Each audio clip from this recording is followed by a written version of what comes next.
الفاتحة. أعوذ بالله من الشيطان الرجيم. بسم الله الحمد لله رب العالمين. إياك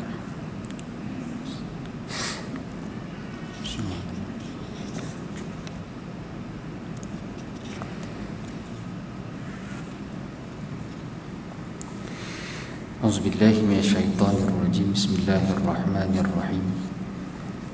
السلام عليكم ورحمة الله وبركاته. الحمد لله رب العالمين وبه نستعين.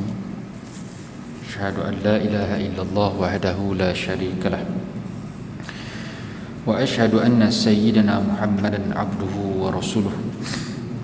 اللهم صل وسلم وبارك على سيدنا محمد وعلى آله وصحبه وبارك وسلم. قال رب اشرح لي صدري ويسر لي أمري واحلل عقدة من لساني يفقهوا قولي.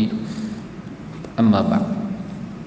Yang dihormati Tuan Imam, Tuan Bilal, seluruh jawatan kuasa masjid, pemimpin masyarakat muslimin dan muslimat yang dirahmati dan dikasihi oleh Allah. Alhamdulillah, marilah sama-sama kita panjatkan syukur kepada Allah yang mempertemukan kita pada malam ini, pada malam yang baik, di hari yang baik, di bulan yang baik, bulan yang disifatkan oleh Sayyidatina Aisyah radhiyallahu anha akan perihal Nabi kita Muhammad sallallahu alaihi wasallam, seakan-akan baginda berpuasa pada seluruhnya, yang menggambarkan betapa tingginya komitmen Nabi kita Muhammad sallallahu alaihi wasallam untuk bertemu dengan Ramadan, yang wajarnya kita contohi dan menjadi aspirasi kita bersama dengan doa yang sering kita laungkan supaya kita diberkati dalam bulan Sya'ban dengan pelbagai kebaikan, dan mudah-mudahan kita akan sempat bertemu dengan Ramadan.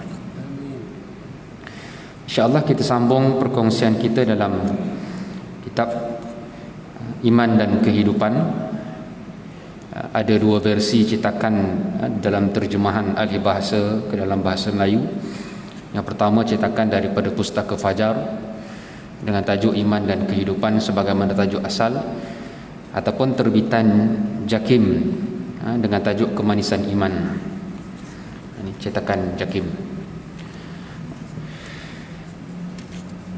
Pada malam ini kita akan sambung pada topik kewujudan Allah Ta'ala.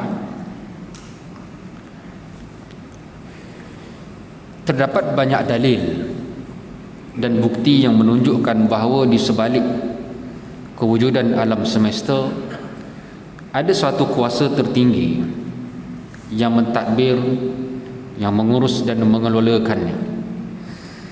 Ada yang menamakannya sebagai superpower, ada yang menamakannya dengan akal pertama, dan ada yang menamakannya penggerak pertama. Tetapi Al-Quran dan kitab-kitab yang diturunkan dari langit menamakannya dengan nama yang lengkap dan merangkumi sifat-sifat keindahan dan kebesaran, iaitulah Allah Subhanahu wa Ta'ala. Walaupun terdapat perbincangan dalam kalangan sarjana ulama tentang apakah kalimah Allah ini merupakan kalimah yang jamid, kalimah yang tidak datang daripada pecahan-pecahan, bukan daripada pecahan perkataan ilah dan sebagainya, tetapi pada sebahagian besar ulama menyebutkan kalimah Allah ini adalah kalimah yang special, yang bukan daripada pecahan-pecahan perkataan yang lain. Maka inilah kuasa tertinggi, dengan lain perkataan, inilah Tuhan yang agung, yang bukan dalam kemampuan akal manusia untuk tahu keadaan dan hakikat zatnya. Mengapa tidak? Kerana akal manusia tidak berupaya mengetahui hakikat sebenar keadaan tubuh, jiwa, hidup dan banyak lagi hakikat alam kebendaan sebagaimana kuasa elektrik, magnet dan lain-lain. Maka sudah tentu jauh untuk manusia mengenal bagaimanakah yang dinamakan sebagai zat Tuhan. Akal manusia hanya mengetahui kesan-kesannya sahaja, sebagaimana yang disebutkan oleh Allah. Zalikumullahu rabbukum la ilaha illahu khaliqu kulli syai'in fa'buduh wa huwa ala kulli syai'in wakil la tudrikuhul absar wa huwa yudrikul absar wa huwal latiful khabir. Yang demikian ialah Allah Tuhan kamu, Tuhan yang berhak disembah, tidak ada Tuhan yang berhak disembah melainkan Dia yang menciptakan tiap-tiap sesuatu. Maka beribadatlah kamu kepadanya dan ingatlah Dialah yang mentadbirkan segala-galanya. Dia tidak dapat dilihat dan diliputi oleh penglihatan mata, sedang Dia dapat melihat segala penglihatan, dan Dialah yang maha halus, yang melayan hamba-hambanya dengan belas kasihan, lagi maha mendalam pengetahuannya. Surah Al-An'am ayat 102-103. Suatu topik yang perlu dijadikan perhatian semula hari ini adalah berkaitan tentang ketuhanan Allah Subhanahu wa taala. Sama ada perbincangan kita dengan mereka yang bukan Islam, dan sudah tentu topik ini juga perlu didalami, diperbincangkan secara tuntas sesama umat Islam, dalam keadaan kefahaman umat Islam hari ini tak kurang rosak dan tak kurang terselewengnya. Sama ada terkesan dengan dakwah-dakwah yang datang melalui ideologi barat, ataupun kelemahan kita sendiri yang tidak mahu memahami agama dengan baik. Al-Quran memberikan beberapa bukti dengan berbagai cara tentang kewujudan Allah. Satu perkara yang disebutkan oleh Dr. Qaradawi ketika mana menceritakan tentang kewujudan Allah, memang manusia kalau dengan akal kita sendiri, kita akan tertanya-tanya, Tuhan tu macam mana? Tuhan kat mana? Bagaimanakah fizikal Tuhan? Macam mana Tuhan dijadikan? Sebagaimana kalau kita sebutkan kita ni makhluk kerana kita memiliki permulaan, tetapi Tuhan tidak ada permulaan, akal tidak akan boleh absorb sepenuhnya. Sebab itu kita akan dapati di dalam Al-Quran dan juga melalui dialog-dialog di dalam Al-Quran yang digazetkan oleh Allah Ta'ala, sama ada melalui lidah Nabi kita Muhammad sallallahu alaihi wasallam ataupun para nabi terdahulu, fokus perbincangannya adalah kesan, bukti Tuhan itu wujud adalah melalui kesan-kesan yang ada, terutamanya alam yang kita diami pada hari ini. Maka sebab itu suatu larangan daripada Nabi sallallahu alaihi wasallam untuk kita membahaskan tentang zat Tuhan.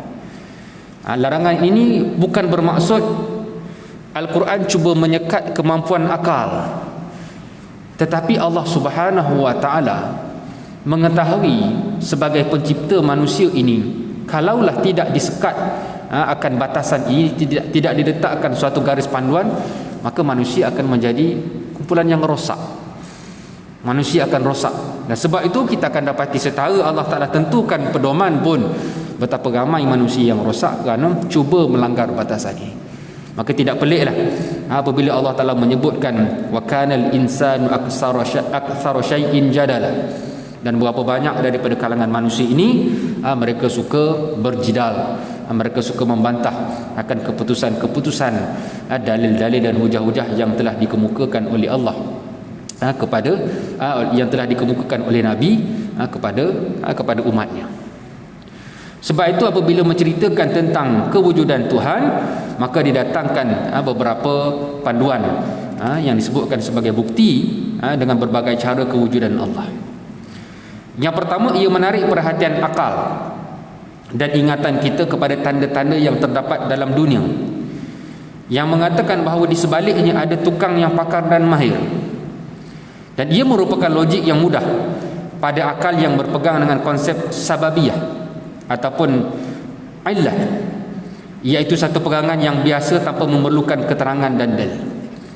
Secara logik ataupun secara fitrah, sebenarnya manusia akan jumpa jawapan sebagaimana yang disebutkan oleh Allah, inna fi khalqis samawati wal ard wa ikhtilafil laili wan nahari wal fulki allati tajri fil bahri bima yanfa'un nas wa ma anzalallahu minas samai min ma'in fa ahya bil arda ba'da mautiha wa basta fiha min kulli dabbatin wa tasrifir riyahi was sahabil musakhkhari bainas samai wal ard laayatin liqaumin yaqilun. Sesungguhnya pada kejadian langit dan bumi, pertukaran malam dan siang, kapal-kapal yang berlayar di laut membawa perkara-perkara yang bermanfaat kepada manusia, demikian juga peredaran angin dan awan yang terapung-apung di antara langit dengan bumi, sesungguhnya pada kesemuanya itu ada tanda-tanda yang membuktikan keesaan Allah, kebijaksanaannya dan keluasan rahmatnya bagi mereka yang mahu menggunakan akal fikiran. Bermaksud manusia yang sentiasa menjadikan akalnya berfikir tentang kejadian alam, pasti mereka akan menyebutkan satu jawapan yang sama, iaitu mesti ada yang super power yang menciptakan segala-gala ini. Yang kedua, setiap kejadian mestilah ada yang menjadikannya, dan setiap sistem mesti adalah yang menyusunnya. Am khalaqus samawati wal ard, adakah mereka yang menciptakan langit dan bumi itu? Ini persoalan yang disebutkan sebagai istifham al-inkari. Tanya bukan kerana tidak tahu jawapan, tetapi tanya akan perlian bahawa semua ini mesti ada yang menciptakannya. Begitu juga Allah Ta'ala berfirman, "Faman rabbukuma ya Musa?" Qala rabbuna alladhi a'ta kulla syai'in khalaqah summa hada. Setelah mana mereka menyampaikan perintah Allah, Fir'aun berkata, "Jika demikian, siapakah Tuhan kamu berdua, wahai Musa?" Nabi Musa menjawab, "Tuhan kami ialah yang telah memberikan kepada makhluknya tiap-tiap sesuatu kejadian, kemudian dia memberi petunjuk kepadanya akan cara menggunakannya."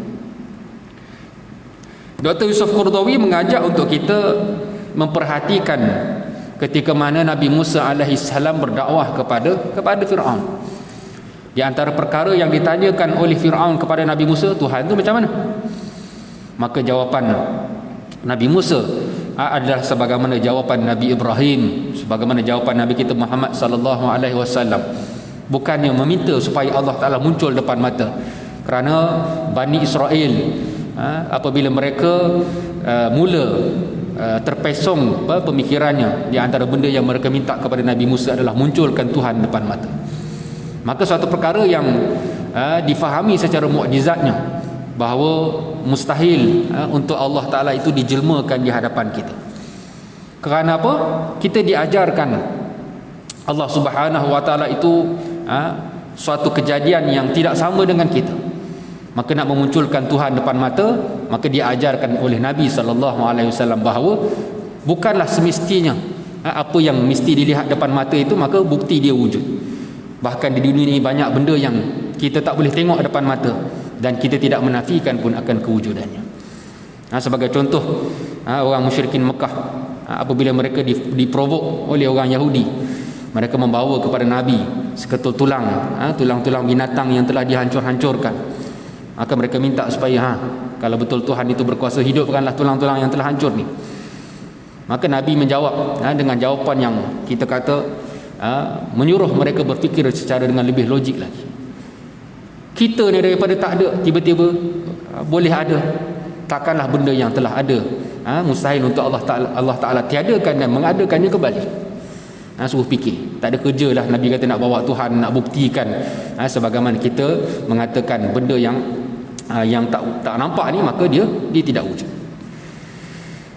Perihal ini mungkin dilihat remeh pada kita yang sudah pun meletakkan Tuhan ini sebagai suatu keyakinan kita. Kita tak ada masalah.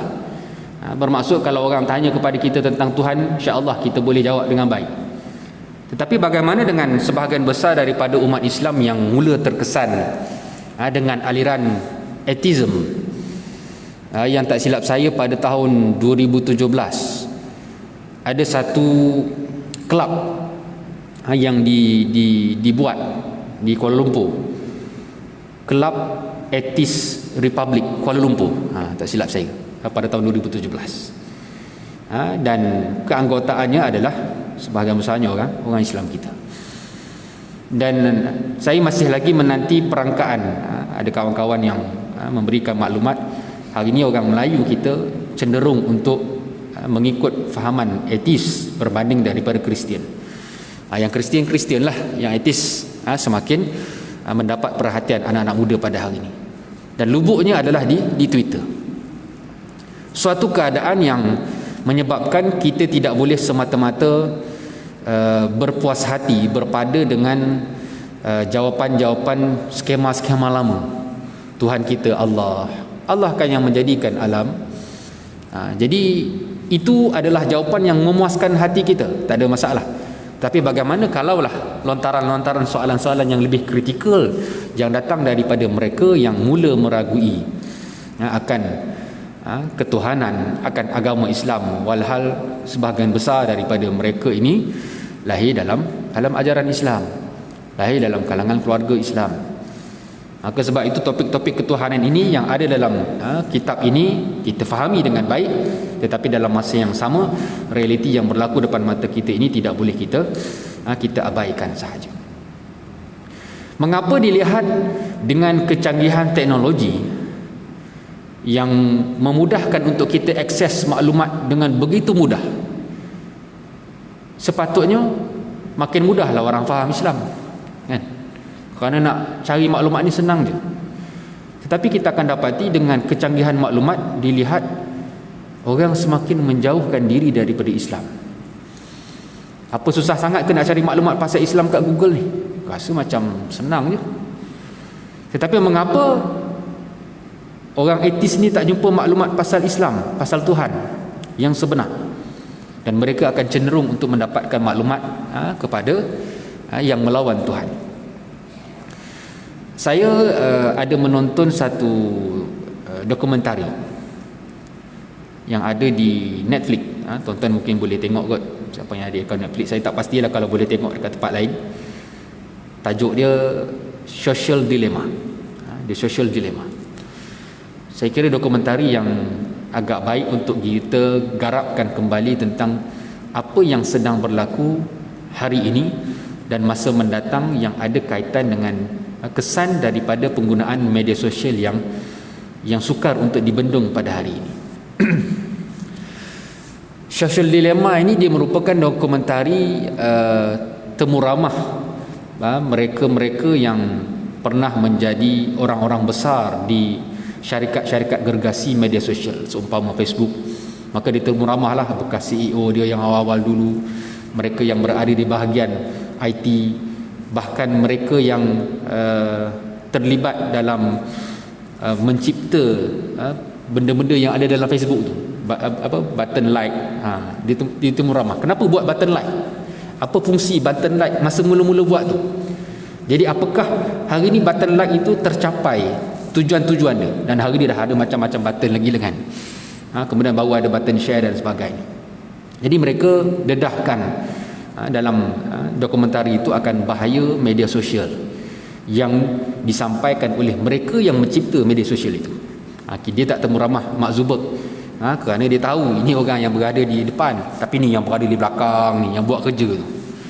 Jadi saya kira kalau tuan-tuan ada masa, tuan-tuan elok tengok, kerana ada banyak pandangan-pandangan yang boleh bukanlah menjawab secara keseluruhan, tetapi mungkin menjelaskan kenapa. Sebagai contoh,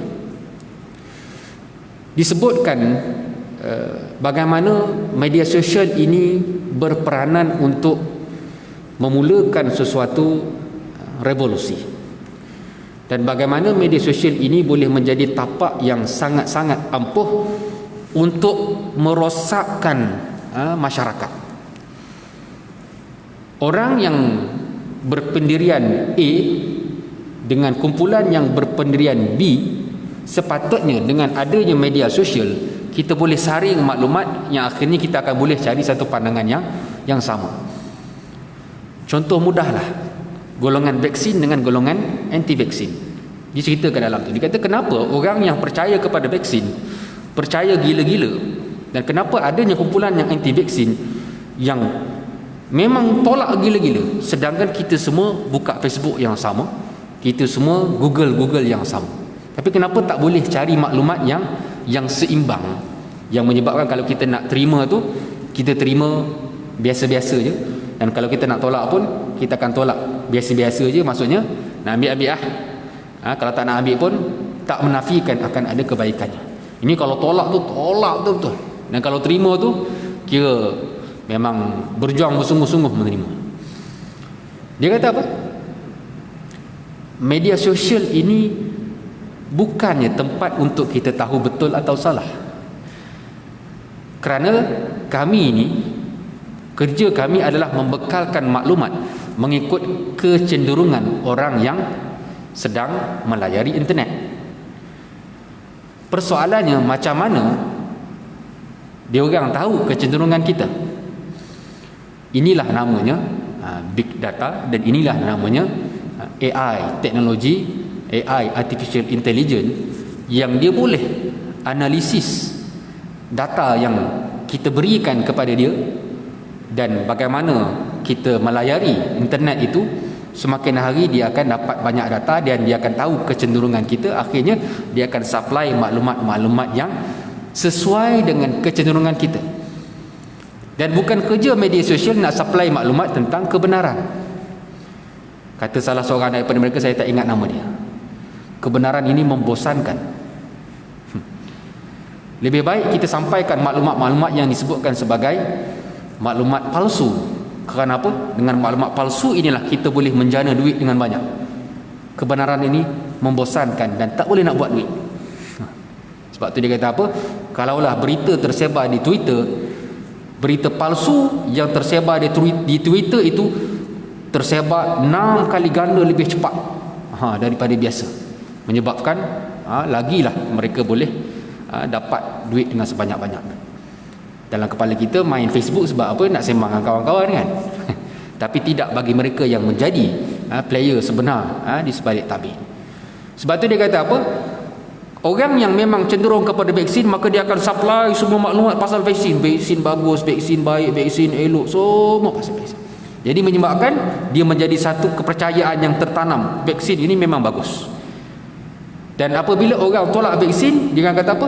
Dia orang ni tak baca internet ke? Punya banyak berita pasal kebaikan vaksin, dia orang tak tengok ke? Kenapa dia orang tak tahu? Kerana memang mereka tak disupply maklumat-maklumat tentang vaksin, kebaikan-kebaikan vaksin. Kecenderungan mereka untuk tidak vaksin, maka dia akan disupply maklumat-maklumat tentang vaksin ini tak betul. Cerita pasal mati sebab vaksin, dia orang dapat dulu. Lepas tu dia orang racun kita lah. Akhirnya kita pun jadi tak tentu arah.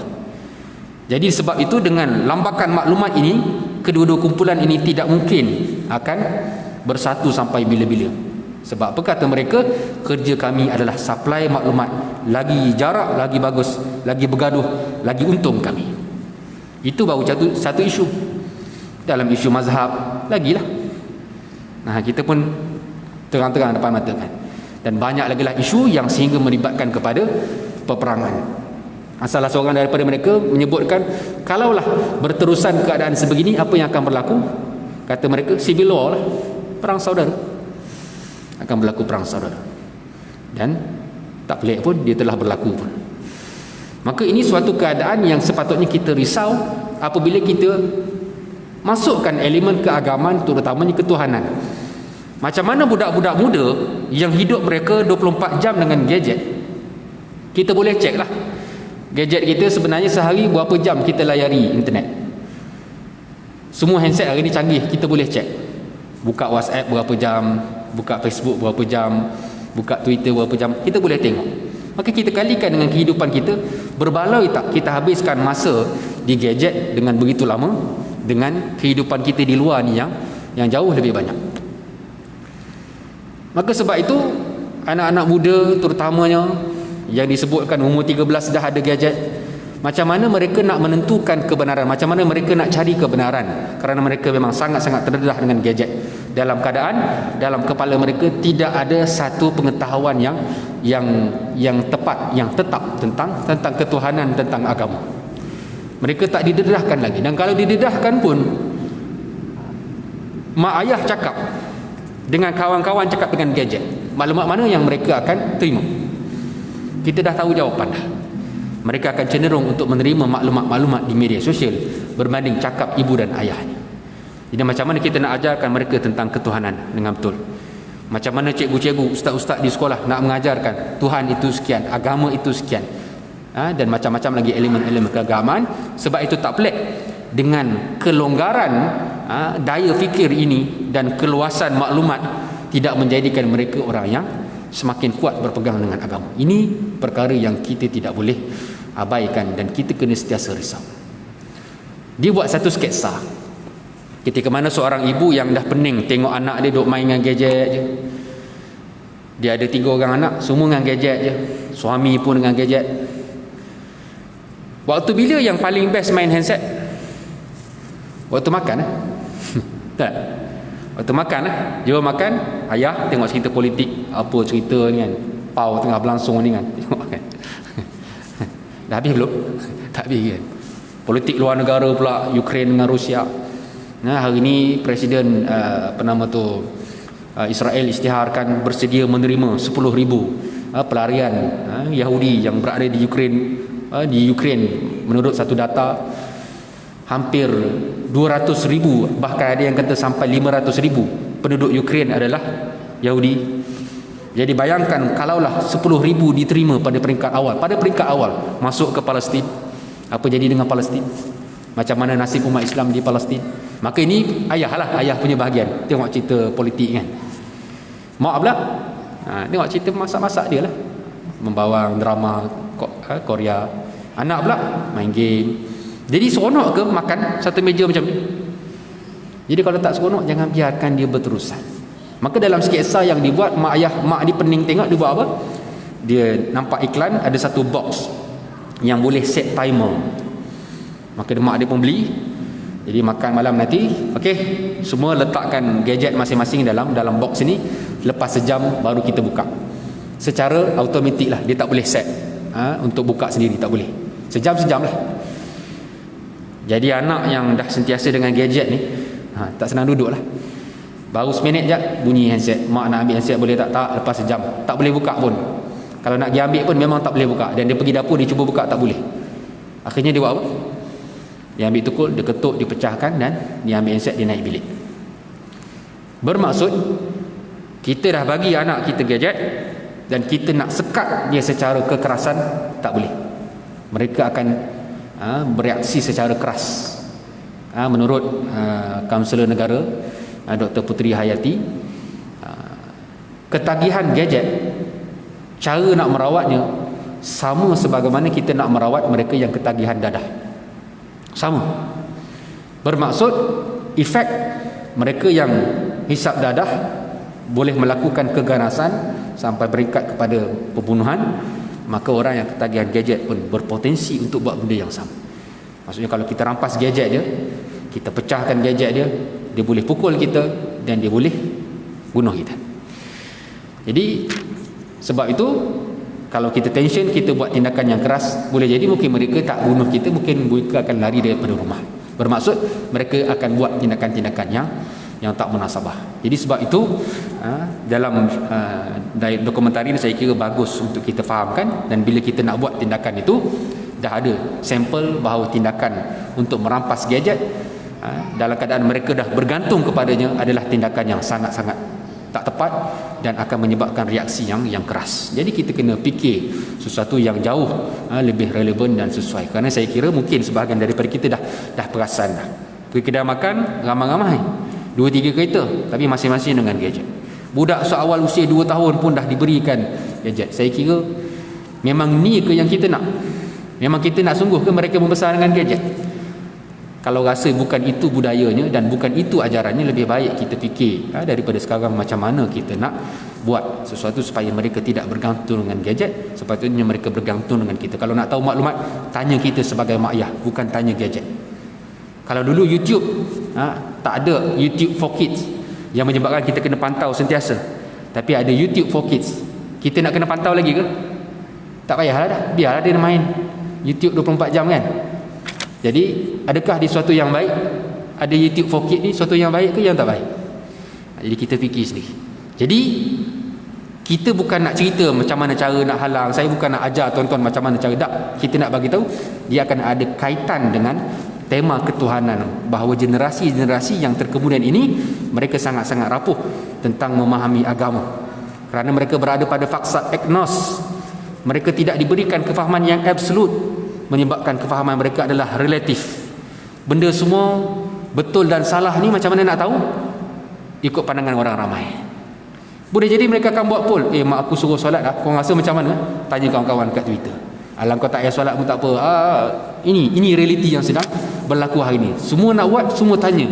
Kan? Nak makan apa hari ni? Pun tanya kat Facebook kan? Jadi lepas ni, aku nak kena semayang ke tak? Tanya. Jadi ini realiti yang sedang kita hadapi generasi hari ini. Bermaksud sebab itu tema topik ketuhanan ini mesti disampaikan dengan tuntas. Tuhan kita Allah. Siapakah Tuhan kita? Tuhan kita adalah. Kenapa kita kena sebab Allah? Mesti diceritakan secara tuntas supaya dia menjadi maklumat yang konkret dalam kepala, menyebabkan barulah mereka didedahkan dengan realiti semasa, dan sekiranya mereka mula pening, mereka ada rujukan, mereka akan rujuk kepada kita. Kalau tak, mereka memang takkan rujuk kita dah. Mereka akan jadikan gadget itulah sumber maklumat utama mereka. Jadi kena ingatlah, Google bukan ulama, Facebook bukan ulama. Dengan adanya banyak maklumat tidak menjadikan kita menjadi orang yang berilmu. Kata Profesor Nakib Alatas ataupun melalui buku tulisan anak muridnya, Profesor Wano Wandaud, dalam buku Budaya Ilmu, menjelaskan beza orang yang berilmu dengan orang yang bermaklumat. Boleh jadi kita ada macam-macam maklumat dalam kepala ni, kita tahu segala benda, tetapi apakah itu menjadikan kita orang berilmu? Belum tentu. Kerana orang berilmu adalah orang yang boleh membezakan perkara yang hak dan perkara yang batil, dan orang yang berilmu adalah orang yang semakin dekat dengan Tuhan. Sebab itu disebutkan innama yakhshallaha min ibadihil ulama. Orang yang takut kepada Allah Ta'ala itu adalah ulama. Bermaksud kalau kita banyak maklumat, kita lawan Tuhan. Kita bukan ulama dan kita tidak berilmu pun sebenarnya.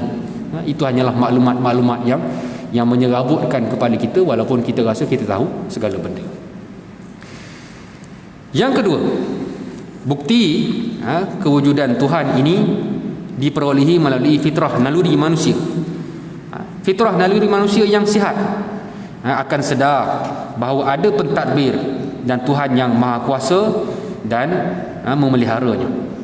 Allah Ta'ala menyebutkan, fa'aqim wajhaka lid-dini hanifah fitratallahi allati fataran nasa 'alaiha la tabdila li khalqillah zalika ad-dinul qayyim walakinna aktsarun nasi la ya'lamun. Maka hadapkanlah dirimu ke arah agama yang jauh daripada kesesatan, iaitulah agama Allah. Agama yang Allah Ta'ala ciptakan manusia untuk menerimanya.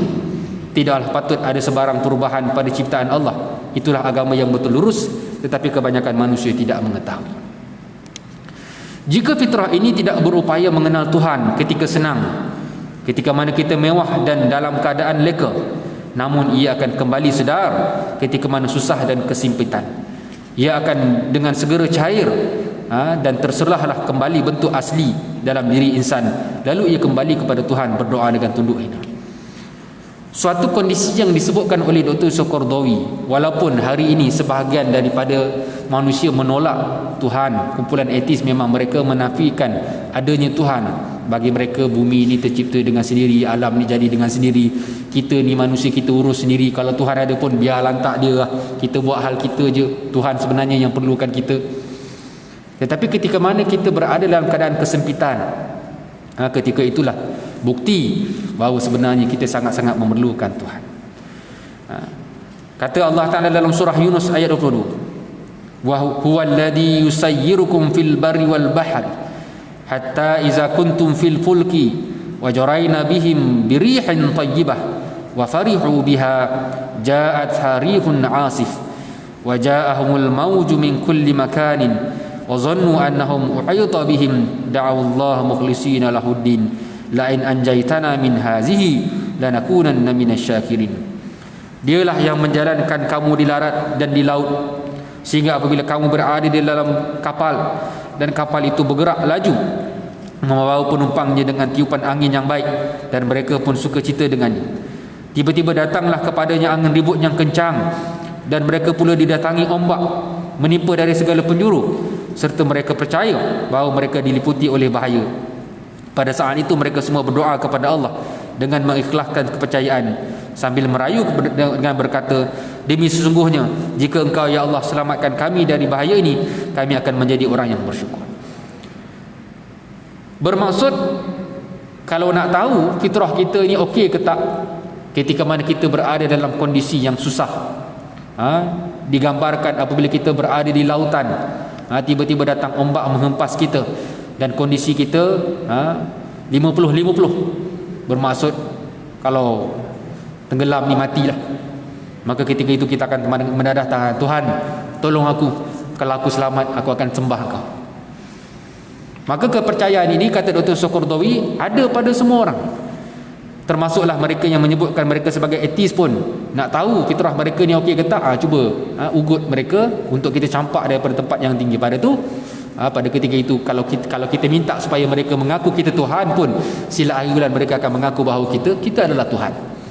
Maka mereka akan mengakui juga bahawa di sudut kecil hati mereka, sebenarnya mereka masih percaya kepada Tuhan, cuma sombong, cuma keegoan dan sebagainya. Maka golongan etis ni sebenarnya poyo je lebih kan, poyo je sebenarnya mengaku Tuhan, cuma dia ada geng, jadi dia seronok lah. Tapi tidaklah semudah itu. Tak, kita memerlukan kepada kehujahan, kita memerlukan kepada perbincangan, untuk kita mencari ruang-ruang, membetulkan cara fikir mereka sehinggalah mereka mampu untuk menemui kebenaran. Dan begitu juga kita, mungkin itu juga ruang untuk kita tidak terpesong daripada ajaran yang sebenarnya. Azan dah. Suatu dah 8.35 insya-Allah. Jadi setakat itulah yang boleh saya kongsikan pada malam ini. Mudah-mudahan Allah Ta'ala pertemukan kita dengan Ramadan yang sudah semakin dekat dengan kita. Dan mudah-mudahan kalaulah Allah Ta'ala nak takdirkan kita mati pun, biarlah kita mati dalam keadaan sempat bertemu dengan Ramadan. Allahumma alam siru ala barakatillah. Wabillahi taufiq wa hidayah. Assalamualaikum warahmatullahi wabarakatuh. Subhanakallahumma wa bihamdika asyhadu an la ilaha illa anta astaghfiruka wa atubu ilaik. Bismillahirrahmanirrahim. Wal 'asr innal insana lafi khusr. Allazina amanu wa amilus solihati wa tawassaw bil haqqi wa tawassaw bis sabri. Wallahu a'lam.